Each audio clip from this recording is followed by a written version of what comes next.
ওই গদির থেকে নামাতে বাধ্য থাকবো।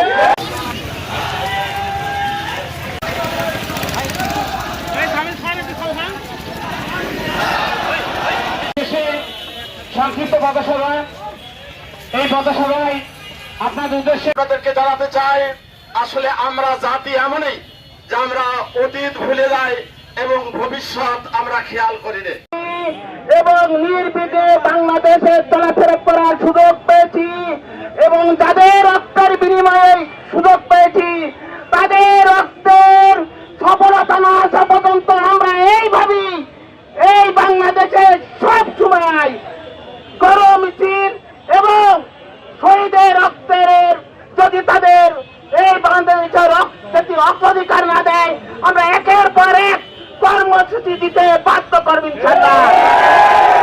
সম্মানিত প্রধানমন্ত্রী আপনার এসেছেন এবং প্রধানমন্ত্রীর দায়িত্ব পালন করছেন, কিন্তু তাদের রক্তের সাথে আপনি বেইমানি করছেন। বেইমানি করেন, আপনার ওই প্রধানমন্ত্রী বেশি দিন থাকবে না, সংসদ বেশি দিন থাকবে না। তাড়াতাড়ি এই জুলাই সনদ বাস্তবায়ন করার জন্য আমরা আহ্বান করছি। যদি অতি সত্বর এই জুলাই সনদ বাস্তবায়ন না করেন আমরা এরপরে আপনাকে ওই গদির থেকে নামাতে বাধ্য থাকবো। সম্মানিত উপস্থিতি আপনারা এসেছেন, সবাইকে বাংলাদেশ জামায়াত ইসলামী নওগাঁর পক্ষ থেকে সবাইকে ধন্যবাদ জানিয়ে